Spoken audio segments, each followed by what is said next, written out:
Sit విచారణలో ఉన్నటువంటి అధికారులు మొత్తం ఏసీబీకి చెందినవాడు. మీరంతా గతంలో ఈ టీడీపీ నేతలు కానీ కార్యకర్తలు కానీ టార్గెట్ చేసి చివరికి సిట్టు పేరుతో చంద్రబాబు వాళ్ళని కూడా అరెస్ట్ చేసి చాలా తీవ్ర ఇబ్బందులు.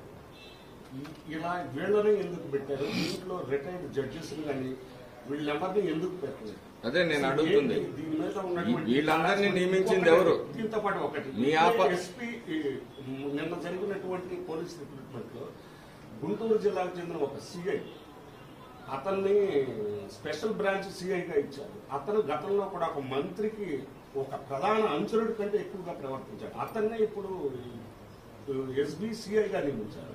అంటే ఎక్కడ ఏం జరుగుతుంది? అసలు ఎన్నికల కమిషన్ ని కూడా తప్పుదోవ పట్టించే విధంగా ఉందా? ఏం జరుగుతుంది?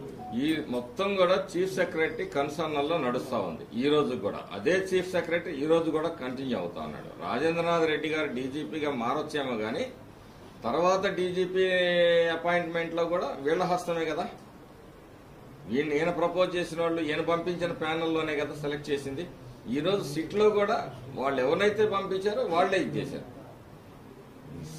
సిట్ దర్యాప్తులో కూడా నాకు నమ్మకం కుదరట్లేదు. ఈరోజు ఎమ్మెల్యే ఇంట్లో ఆయుధాలు పట్టుబడ్డాయి. దాని మీద ఏముంది? యాక్షన్ లేదు.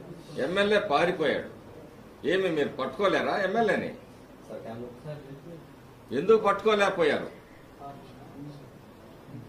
అంటే మరిన్ని దాడులో కుట్రలో చేయమనే బయట ఉండి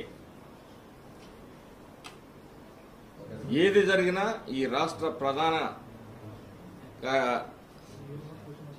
చీఫ్ సెక్రటరీ ఎవరైతే ఉన్నారో జవహర్ రెడ్డి గారి కనుసన్నల్లోనే ఇదంతా నడుస్తా ఉంది.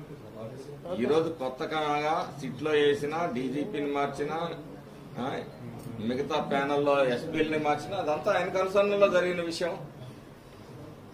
దానికి తెలుగుదేశం పార్టీకి కానీ ఏం సంబంధం?